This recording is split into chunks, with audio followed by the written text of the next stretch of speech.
Good morning to all. നമ്മൾ ഇന്ന് ഈ വീഡിയോയിൽ ഡിസ്കസ് ചെയ്യുന്ന +1 ഫിസിക്സ് ടെക്സ്റ്റ് ബുക്കിലെ വേവ്സ് എന്ന ചാപ്റ്ററിലെ ഒരു ഇമ്പോർട്ടൻറ്റ് ടോപ്പിക്കാണ് standing waves on A stretched string. Stretch ചെയ്തിരിക്കുന്ന ഒരു സ്ട്രിങ്ങിൽ ഉണ്ടാകുന്ന സ്റ്റാൻഡിങ് വേവ്സ് ആണ് നമുക്ക് നോക്കേണ്ടത്. അതിനുവേണ്ടി 2 റിജിഡ് സപ്പോർട്ടുകൾ എടുത്തിരിക്കുന്നു. ആ റിജിഡ് സപ്പോർട്ടിൻ്റെ ഇടയിലായിട്ട് ഒരു സ്ട്രിങ് സ്ട്രെച്ച് ചെയ്ത് വെച്ചിരിക്കുന്നു.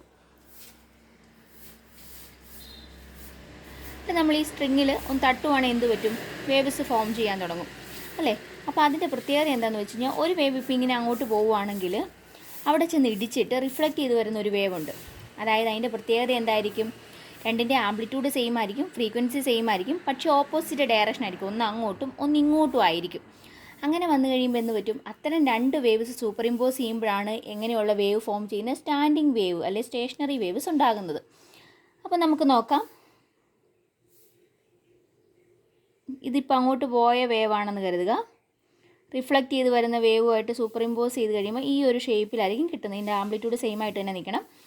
അപ്പോൾ ഇങ്ങനെ ഒരു ഷേപ്പിൽ കിട്ടുന്നു. ഇതിനെയാണ് നമ്മൾ സ്റ്റാൻഡിങ് വേവ് എന്ന് പറയുന്നത്. ഇനി നമുക്ക് ഇതിൻ്റെ ഇക്വേഷനാണ് ഡിറൈവ് ചെയ്തെടുക്കേണ്ടത്.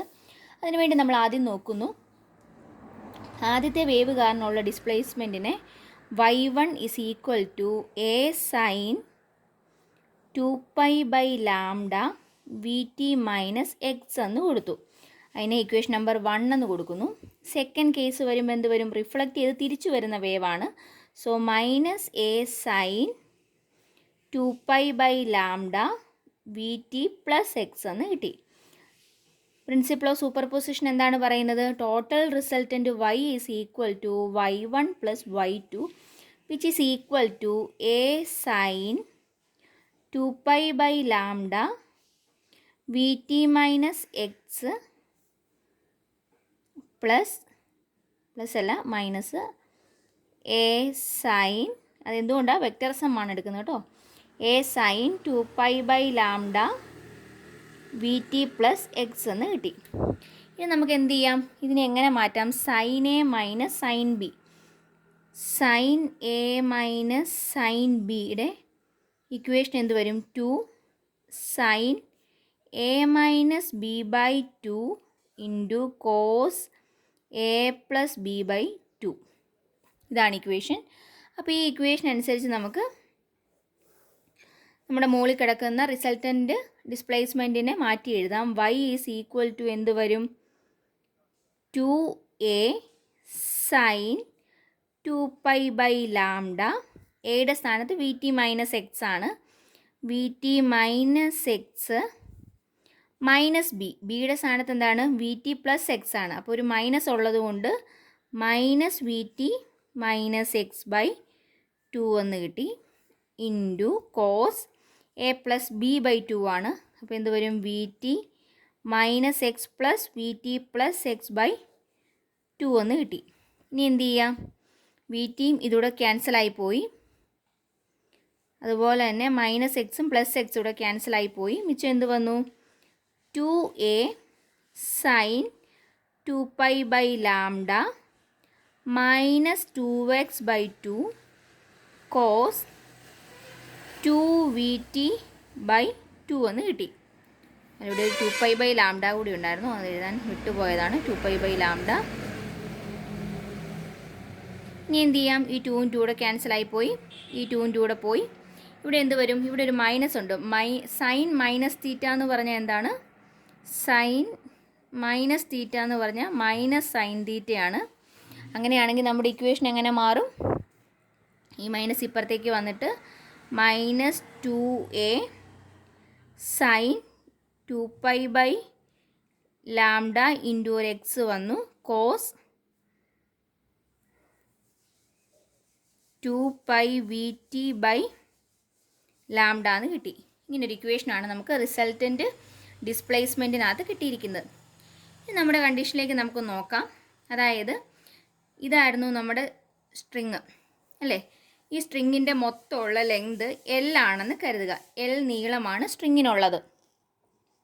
അങ്ങനെയാണെങ്കിൽ ഈ എൻഡിനെ നമ്മൾ x = 0 എന്ന് കൊടുത്താൽ ഈ എൻഡ് എന്തായിരിക്കും? x = L ആയിരിക്കും. അപ്പോൾ നമ്മൾ ആദ്യം ബൗണ്ടറി കണ്ടീഷൻ അപ്ലൈ ചെയ്യുവാണ്. ആദ്യം x = 0 എന്നുള്ളത് കൊടുക്കുന്നു. x = 0. ഇതിൻ്റെ പ്രത്യേകത എന്താണ്? ഈ പോയിന്റിൽ പാർട്ടിക്കിൾ വൈബ്രേറ്റ് ചെയ്യുമോ? ഇല്ല. സോ ഡിസ്പ്ലേസ്മെൻറ്റ് 0 ആയിരിക്കും. അതായത് എക്സ് ഈസ് ഈക്വൽ ടു 0യിൽ Y resultant Y is equal to 0 ആയിരിക്കണം. അപ്പോൾ നോക്കിക്കേ, നമുക്ക് ഇതിനകത്തേക്ക് ഒന്ന് ഇട്ട് കൊടുത്ത് നോക്കാം. y is equal to -2a sine 2π, എക്സിൻ്റെ സ്ഥാനത്ത് എന്ത് വരും? 0 വരും. 0/λ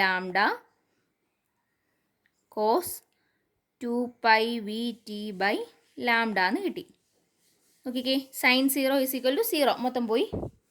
അപ്പോൾ എന്ത് വരും? y ഈസ് ഈക്വൽ ടു 0 തന്നെ കിട്ടും. അപ്പോൾ കണ്ടീഷൻ സാറ്റിസ്ഫൈഡ് ആണ്. അടുത്ത കേസ് നോക്കുക. X is equal to L കൊടുക്കുന്നു.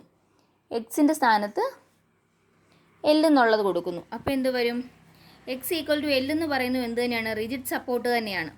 അവിടെ എന്തായിരിക്കണം? ഡിസ്പ്ലേസ്മെൻറ്റ് 0 ആയിരിക്കണം. സോ എക്സിന് L എന്ന് കൊടുക്കുമ്പോഴും വൈയുടെ വാല്യൂ എങ്ങനെ തന്നെ വരണം? 0 കിട്ടണം.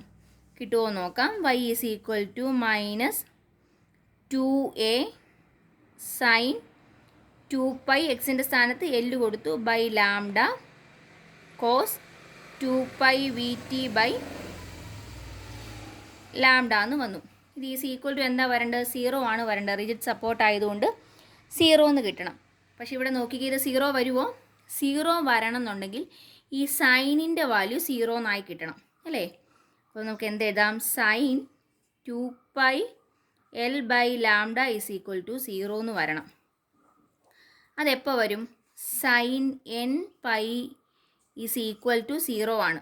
സോ ആംഗിളിൻ്റെ സ്ഥാനത്ത് nπ വന്നാലേ ഉള്ളൂ സൈൻ 0 ആകത്തുള്ളൂ.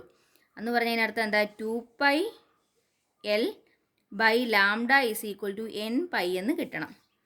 അതിൽ നിന്നും നമുക്ക് എന്ത് എഴുതാം? പൈയും പൈയുടെ വെട്ടിക്കളഞ്ഞു കഴിഞ്ഞാൽ L ഈസ് ഈക്വൽ ടു എന്ത് വരും? nλ/2 എന്ന് കിട്ടും. ആ സ്ട്രിങ്ങിൻ്റെ ലെങ്ത് ഇങ്ങനെയാണ് വന്നിരിക്കുന്നത്. ഇനി നമ്മൾ നോക്കുന്ന എന്താണെന്ന് വെച്ചാൽ, ഇപ്പോൾ ഇങ്ങനെ ഒരു സ്ട്രിങ് സ്ട്രെച്ച് ചെയ്ത് പിടിച്ചിട്ട് ഇതിൽ തട്ടിക്കഴിയുമ്പോഴത്തേനും ചില പർട്ടിക്കുലർ പാറ്റേൺസ് ആയിരിക്കും കിട്ടുന്നത്. ആ പാറ്റേൺ എങ്ങനെയായിരിക്കും വരുന്നത്?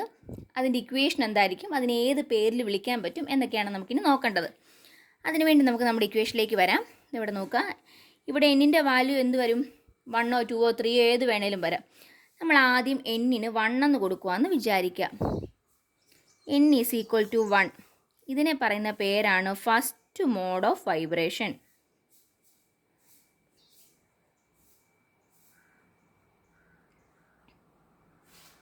എന്നിന് 1 കൊടുത്തു കഴിയുമ്പം L ഈസ് ഈക്വൽ ടു എന്ത് വരും? λ/2 എന്നായിട്ട് മാറി. എന്ന് പറഞ്ഞാൽ എന്താ? L എന്ന് പറയുന്ന ആ സ്ട്രിങ്ങിൻ്റെ നീളമായിരുന്നു, അത് λ/2 ഉള്ളൂ എന്ന് പറഞ്ഞാൽ നമുക്ക് ഫിഗർ ഒന്ന് വരച്ച് നോക്കാം.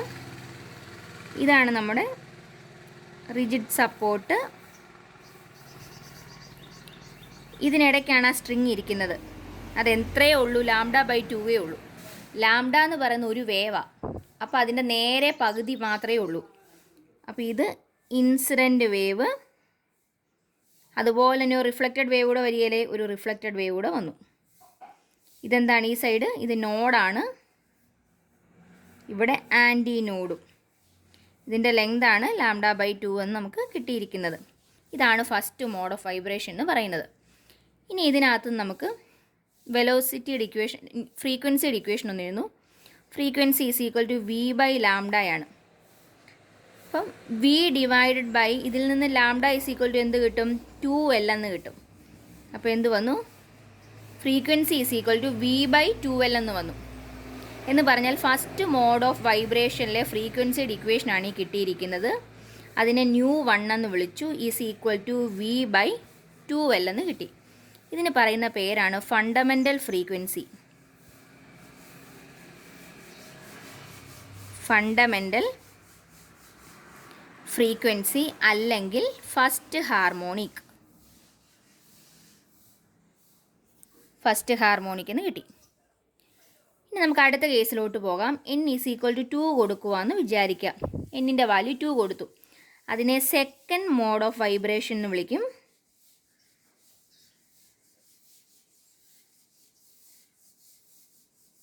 Second mode of vibration. എല്ലിൻ്റെ വാല്യൂ എങ്ങനെ വരും? L ഈസ് ഈക്വൽ ടു, ഇതായിരുന്നു ഇക്വേഷൻ, nλ/2. എന്നിൻ്റെ സ്ഥാനത്ത് 2 വരുമ്പോൾ എന്ത് വരും? 2λ/2. 2 2 വെട്ടിപ്പോയിട്ട് ഈക്വൽ ടു ലാംഡ എന്ന് മാത്രമായിട്ട് മാറി. എന്ന് പറഞ്ഞാൽ എല്ലിൻ്റെ വാല്യൂ എന്തായിരിക്കണം? ഒരു വേവിൻ്റെ നീളമായിരിക്കണം. അപ്പോൾ നമ്മുടെ ഫിഗർ എങ്ങനെ വരും? ആ സ്ട്രിങ്ങിനിടയ്ക്ക് ഒരു ഫുൾ വേവ് വേണം. ഇപ്പം ഇങ്ങനെ വന്നു. ഇത് ഇൻസിഡൻറ്റ് വേവ്, ഇത് റിഫ്ലക്റ്റഡ് വേവ് നോഡ്, ഇത് ആൻറ്റി നോഡ്. ഇതിൻ്റെ ആംപ്ലിറ്റ്യൂഡ് സെയിം ആയിട്ട് തന്നെ നിൽക്കണം ഫിഗർ വരയ്ക്കുമ്പോൾ. ഇനി ഇതിൽ നിന്ന് ഫ്രീക്വൻസിയുടെ ഇക്വേഷൻ എഴുതുവാണ്. സെക്കൻഡ് മോഡ് ഓഫ് വൈബ്രേഷൻ ആയതുകൊണ്ട് ഫ്രീക്വൻസി നമുക്ക് എങ്ങനെ കൊടുക്കാം? 𝜇2 എന്ന് കൊടുക്കാം. Is equal to V by lambda തന്നെയാണ്. ലാംഡയുടെ സ്ഥാനത്ത് എന്ത് കൊടുക്കാം? വി ബൈ എൽ എന്ന് കൊടുക്കാം. ഇനി നമ്മൾ ഇതിൻ്റെ മുകളിലും താഴെയും 2 വെച്ച് മൾട്ടിപ്ലൈ ചെയ്യുമെന്ന് വിചാരിക്കുക. അപ്പോൾ എന്ത് വന്നു? 2v/2l എന്ന് കിട്ടി. v/2l എന്താണ്? 𝜇1 ആണ്. 𝜇1 ആണ്. സോ 𝜇2നെ എങ്ങനെ കൊടുക്കാം? 𝜇2 ഈസ് ഈക്വൽ ടു 2 ഇൻറ്റു 𝜇1. അതിനെ പറയുന്ന പേരാണ് സെക്കൻഡ് ഹാർമോണിക്. അതായത് ഫണ്ടമെൻ്റൽ ഫ്രീക്വൻസിയുടെ ടോയ്സ് ആയിരിക്കും സെക്കൻഡ് ഹാർമോണിക് 𝜇2 എന്ന് പറയുന്നത്. അല്ലെങ്കിൽ അതിന് പറഞ്ഞ മറ്റൊരു പേരാണ് ഫസ്റ്റ് ഓവർടോൺ. ഇനി അടുത്തത് n ഈസ് ഈക്വൽ ടു 3 കൊടുക്കുന്നു. അപ്പോഴെന്ത് വരും? അതിനെയാണ് തേർഡ് മോഡ് ഓഫ് വൈബ്രേഷൻ എന്ന് പറയുന്നത്.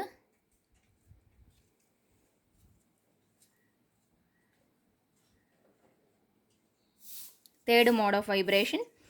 എല്ലിൻ്റെ വാല്യൂ എങ്ങനെ വരും? L is equal to n λ/2. എന്നിൻ്റെ സ്ഥാനത്ത് 3 കൊടുക്കുക. 3 λ/2 എന്നായിട്ട് മാറി. അങ്ങനെയാണെങ്കിൽ ഇതിൽ നിന്ന് ലാംഡ ഈസ് ഈക്വൽ ടു എന്ത് വരും? 12/3 എന്ന് കിട്ടി. അപ്പോൾ എല്ലിൻ്റെ വാല്യൂ 12/3 ആണ്. ലാംഡയുടെ വാല്യൂ 12/3 ആണ്. ഇനി നമുക്ക് നോക്കാം ഫിഗർ എങ്ങനെ വരയ്ക്കാം. എൽ ഈസ് ഈക്വൽ ടു 3 λ/2 ആണ്. അതായത് λ/2വിൻ്റെ 3 എണ്ണം. λ/2 എന്ന് പറഞ്ഞാൽ ഒരു വേവിൻ്റെ പകുതി. ആ പകുതിയുടെ 3 എണ്ണമാണ് ഉള്ളത്. അത്തരം 3 എണ്ണമാണ് ഉള്ളത്. ഇപ്പോൾ ഫിഗർ എങ്ങനെയായിരിക്കും വരിക? റിജിഡ് സപ്പോർട്ടിനിടയ്ക്ക് 3 പകുതി വേണം വരാനായിട്ട്.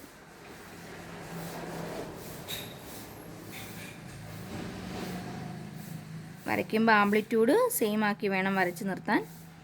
ഇവിടെ ഒരു നോഡ്, ഇവിടെ ഒരു നോഡ്, ഇവിടെ ഒരു നോഡ്, ഇവിടെ ഒരു നോഡ്, ഇത് ആൻറ്റി നോഡ്. ഇനി നമുക്ക് ഫ്രീക്വൻസി ഇക്വേഷനിലേക്ക് പോകാം. ഫ്രീക്വൻസി ഇക്വേഷൻ എന്താണ്? 𝜇3 is equal to v by lambda, v divided by 12/3. Reciprocal ഇട്ട് മൾട്ടിപ്ലൈ ചെയ്യുമ്പോൾ 3v/12. v/12 എന്തായിരുന്നു?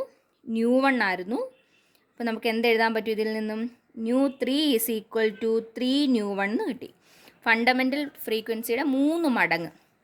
അതിനെ പറയുന്ന പേരാണ് തേർഡ് ഹാർമോണിക്, അല്ലെങ്കിൽ സെക്കൻഡ് ഓവർടോൺ.